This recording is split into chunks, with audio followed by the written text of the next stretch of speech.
ओम मंगलम भगवान विष्णु मंगलम गरुड़ध्वज मंगलम पुंडरीकाक्ष मंगलाय तनोहरि। नमस्कार, स्वागत है आपका आचार्य वाणी में। मैं आचार्य विक्रमादित्य आपके साथ हूं और आज का विषय जो हमारा है मेष राशि वालों के लिए नवंबर का अंतिम भाग क्या कुछ लेके आया है, भाग्य में क्या कुछ होने के योग हैं, भाग्य क्या खेल आपके साथ खेलेगा। देखिए, शास्त्र कहता है भाग्यम फलति सर्वत्र न च विद्या न च पौरुषम। ये वास्तविक तौर पर एक प्रमाणिक बात है और इसको समझ लेना चाहिए कि भाग्य के खेल बड़े निराले होते हैं और भाग्य को पढ़ने का तरीका ज्योतिष विज्ञान के माध्यम से बहुत ग्रहों की चाल को देखते हुए समझ सकते हैं कि भाग्य हमें क्या कुछ कराने की तरफ लेके जा रहा है और कर्म को उसी तरफ यदि हम शुभ रूप को देखते हुए मोड़ दें तो बहुत कुछ प्राप्ति के योग बना सकते हैं। तो मेष राशि वालों, नवंबर के अंतिम भाग में आपकी राशि के अनुसार से यदि हम बात करें तो बहुत कुछ परिवर्तन के योग दिखाई देते हैं।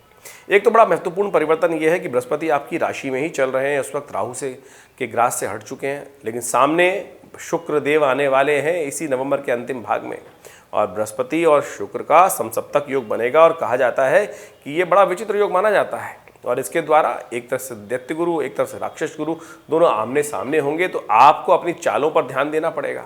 कहीं हल्की सी चाल, कहीं आपस में जो विशेष रूप से डिफरेंस ऑफ ओपिनियन ना उत्पन्न कर दे। बार बार कई जगहों में डिफरेंस ऑफ ओपिनियन की बात आ सकती है। खैर, पूरी तरह समझ लें क्या कुछ होने के योग है। इसके साथ साथ बुध भी परिवर्तन की तरफ जाएंगे इन्हीं नवंबर के अंतिम भागों में। तो क्या कुछ आपकी राशि के साथ दिन पर दिन होगा वो हम आपको सिलसिलेवार तरीके से बताते हैं। देखिए, विशेष तौर पर एक बात और समझ लें कि इन दिनों ग्रहों के योगायोग जो बन रहे हैं वो कई प्रकार के आपके जीवन में उत्थान के योग भी देने वाले हैं। यदि 23 नवंबर की हम बात करें, 23 नवंबर को बृहस्पतिवार का अवसर है, कार्तिक का महीना चल रहा है, एकादशी है, देवउठनी एकादशी, बड़ा सुंदर मुहूर्त है और कहा जाता है कि भगवान विष्णु जो शेषशैया पर विश्राम करने चले जाते हैं, 4 महीने बाद पुनः जागृत होते हैं और फिर संसार का समस्त कार्य, पालन का कार्य स्वयं अपने हाथों से करते हैं। इस दिन तुलसी विवाह भी का भी सुंदर योग बनता है। तो हमें अपनी श्रद्धा के अनुसार से भगवान विष्णु का पूजन, उनका स्नान, शालिग्राम जी का विशेष पूजन अवश्य करने का प्रयास करना चाहिए, तुलसी उनमें अर्पित करनी चाहिए। और कहा जाता है कि जीवन में यदि हम कन्यादान कर सके तो बहुत सुंदर लाभ प्राप्ति के योग बनते हैं और इसी प्रकार से हर वर्ष एक तुलसी विवाह यदि कर ले तो कन्यादान के समान ही जीवन में पुण्यों का उदय करने का योग बन जाता है। यदि हम बात करें 23 नवंबर की आपकी राशि के अनुसार से तो हमें थोड़ा सा कष्ट दिखाई देता है, खर्चे बढ़ने के योग दिखाई देते हैं, अननेसेसरी के जुर्माने कुछ परेशान करने के योग दे सकते हैं। और साथ साथ एक बात और समझिएगा, उस दिन भद्रा भी विद्यमान है जो सुबह सवा 10 बजे के आसपास से लेकर करीब करीब रात्रि में 9 बजे तक रहेगी। वैसे तो अंशुत साया है, बहुत सारे लोग इसी भ्रांति में रहते हैं कि हम अपने जो भी कार्य करना चाहते हैं उसमें कर लें, लेकिन भद्रा है, इस बात का ध्यान रखें, भद्रा का दोष लगता है। तो इस बात का ध्यान रखना है कि अंशुत साय का जो उपयोग करना है वो करीब सवा 10 से पहले आप कर सकते हैं नए कार्यों को आरंभ करने के लिए, लेकिन उसके बाद कहीं ना कहीं विघ्न उत्पन्न होने के योग बन सकते हैं समस्त कार्यों में। तो जो भी कार्य करने हैं उनके अनुसार से ज्योतिष परामर्श लेने के बाद ही करने का प्रयास करें। जैसा हमने कहा कि ग्रहों के योग आपके लिए थोड़े से जुर्माने वाले दिखाई देते हैं, अननेसेसरी के खर्चे बढ़ाने वाले दिखाई देते हैं, तो उनको ठीक करने के लिए सबसे अच्छा ये रहेगा कि भगवान विष्णु को की उपासना करें। भगवान विष्णु को विशेष तौर पर आप गंगा जल से पंचामृत बनाकर फिर उनका स्नान कराकर चरणामृत ग्रहण करने का प्रयास कीजिएगा, स्वास्थ्य भी ठीक रहेगा और साथ साथ ये कष्ट होने के योग भी कट जाएंगे। वहीं 24 नवंबर की यदि हम बात करें तो ग्रह गणना विशेष तौर पर उस दिन जो बता रही है एक विशेष योग बनाती दिखाई दे रही है। शुक्रवार का और द्वादशी का सुंदर योग बन रहा है, चंद्रमा परिवर्तन की तरफ जा रहे हैं, मध्याह्न के बाद चंद्रमा परिवर्तन की तरफ जाएंगे। तो यानी सुबह थोड़ी भारी दिखाई देती है और शाम के समय परिवर्तन का योग दिखाई देता है, नई एनर्जी बढ़ने के योग बन सकते हैं। तो इसलिए कोशिश करें सुबह की जरूरी काम है शाम की तरफ डिले करने का प्रयास कीजिए। कोई इंपॉर्टेंट डिसीजन लेना हो और ख़ासतौर पर कोई महत्वपूर्ण कार्य करना हो तो शाम की तरफ ले जाने का आप प्रयास करेंगे तो आपके लिए अच्छा रहेगा। शुक्रवार का अवसर है, द्वादशी योग बन रही है सुंदर तरीके से, तो गौ पूजन करें, गौ को आशीर्वाद देने का प्रयास करें, कुछ हाथ की रोटी बनाकर गाय को खिलाएं तो आशीर्वाद मिलेगा, कल्याण भी होगा। और कार्तिक का महीना चल रहा है तो इससे सुंदर योग क्या हो सकता है। 25 नवंबर की ग्रह गणना की हम मेरी बात करें तो उस दिन शनिवार का अवसर है, त्रयोदशी तिथि है और शनि प्रदोष का योग बन रहा है और साथ साथ बैकुंठ चतुर्दशी भी इसको बोला जाता है और रवि योग भी विद्यमान है जो सुबह सुबह करीब करीब यदि हम बात करें तो 2:55 के बाद बन जाएगा। तो ये मुहूर्त भी अच्छा दिखाई देता है। शनि प्रदोष का योग बन रहा है, ये भी समस्त कष्टों को दूर करने वाला है। इस दिन ग्रह की गणना विशेष तौर पर दिखा रही है कि नई एनर्जी बहुत सारी चीज़ों में, बृहस्पति और चंद्रमा का योग सुंदर तरीके से आपकी लग्न में बना हुआ है और ये दिखाता है कि धन लाभ के योग अच्छे बनते दिखाई देंगे। आगे बढ़ने के सुंदर अवसर आपको प्राप्त हो सकते हैं। यदि एकाग्रचित्त भाव से होकर काम करने का प्रयास करेंगे तो बहुत सुंदर तरीके से आगे बढ़ने के योग बना सकते हैं। तो इसका लाभ आपको लेने का प्रयास करना चाहिए। शनिवार का दिवस शनि प्रदोष, शाम के समय थोड़ा दूध में तिल डालकर भगवान शंकर का अभिषेक करें। प्रदोष है, कल्याण के योग बनेंगे, आगे बढ़ने के योग बनेंगे, शनि के दोष भी समाप्त होने के योग बनेंगे। इस वक्त शनि महाराज वैसे आपके बड़े सुंदर चल रहे हैं, लेकिन शनि मंगल का जो टकराव चल रहा है वो कष्टकारी है। तो उसको ठीक करने के लिए शनि प्रदोष का योग है, थोड़ा सा दूध लेकर उसमें तिल डाल दीजिए। और प्रदोष काल में तो विशेष तौर पे सुबह भी कर सकते हैं, शाम को तो अवश्य कीजिएगा। इससे शनि के तमाम कष्टों को दूर करने का अवसर प्राप्त होगा। शनि मंगल का टकराव और साथ साथ बृहस्पति और शुक्र का टकराव भी अभी होने के योग बन रहे हैं, तो आपको हम पहले से बता रहे हैं। तो इसलिए मन में डबल क्लैश होने के योग बन रहे हैं आपकी राशि के अनुसार से। सावधान होकर इन उपायों को करें, कल्याण होगा। वहीं हम बात कर ले 26 नवंबर की, तो 26 नवंबर को ग्रह गणना विशेष तौर पर जो दिखा रही है, कई ग्रहों का परिवर्तन का योग बन रहा है। बुध भी धनु राशि में जा रहे हैं और ऐसे में इस परिवर्तन के अनुसार से आपके राशि के अनुसार से हमें जो दिखाई देता है ग्रहों का योग लाभ की स्थिति अच्छी प्रबल बनती दिखाई दे रही है। आप जो भी काम करें मन को एकाग्र करके करने का प्रयास करें। ग्रह आपके पूरी तरह से कई ग्रहों के अनुसार से पॉजिटिव चेंजेस आने के योग दिखाई दे रहे हैं।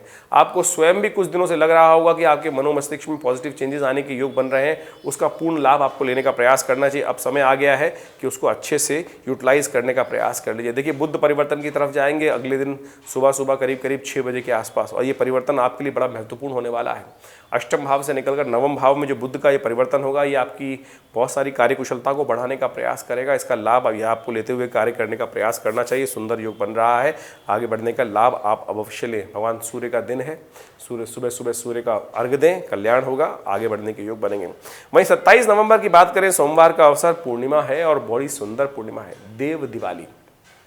कहा जाता है कि इस देव दिवाली के दिन अवश्य हम लोग अमावस्या के दिन जो दिवाली मनाते हैं वो तो भगवान राम के शुभागमन के तौर पर मनाई जाती है, लेकिन वास्तविक दिवाली जो है वो कार्तिक पूर्णिमा ही है। गुरु पर्व का जो पर्व है, जिस दिन गुरु नानक देव जी की जयंती होती है, उस दिन देव दिवाली कहा जाता है कि समस्त देवता भी इस दिन धरा पर आते हैं और दीप दर्शन कर गंगा स्नान करने का शुभ लाभ लेने का प्रयास करते हैं। तो आप भी आपने दिवाली मनाई, लेकिन इस दिवाली को भी अवश्य हर्षोल्लास साथ मनाने का प्रयास करें, पूरे घर में प्रकाश करने का प्रयास करें। आमतौर पर लोग दिवाली के दिन ही मना के कर देते हैं, लेकिन देव दिवाली वास्तविक दिवाली है और इस दिन महालक्ष्मी का पूजन, देवताओं का पूजन अवश्य पूर्ण करने का प्रयास करना चाहिए। गंगा जल से स्नान करना चाहिए, कार्तिक स्नान पूर्ण होने के योग बनते हैं।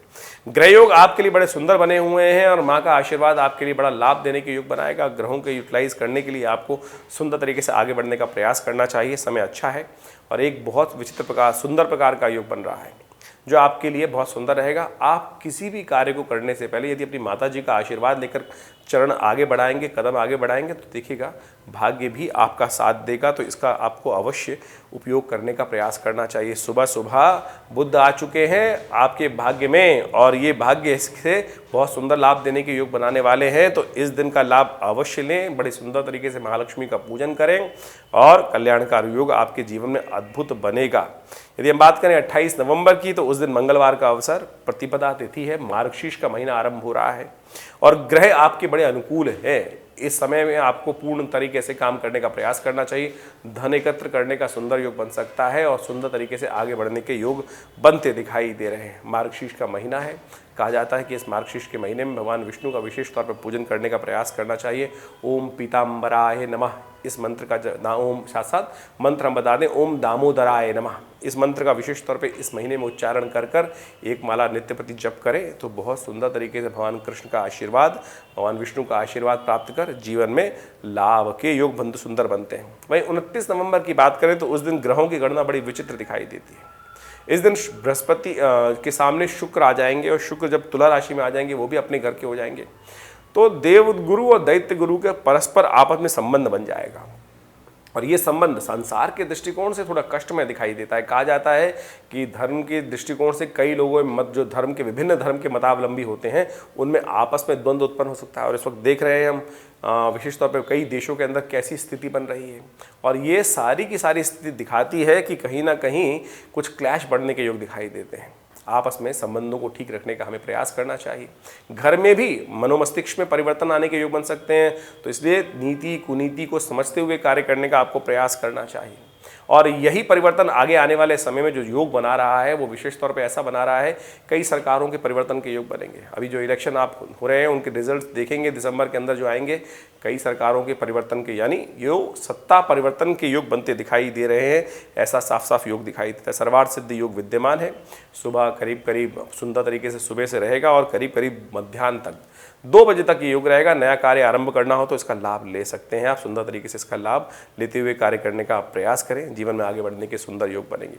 वहीं 30 नवंबर की यदि हम बात करें तो उस दिन बृहस्पतिवार का अवसर, तृतीया तिथि, और ये तिथि बहुत विशेष तौर पर जो योग बना रही है उसका भी आप लाभ ले समझ लें।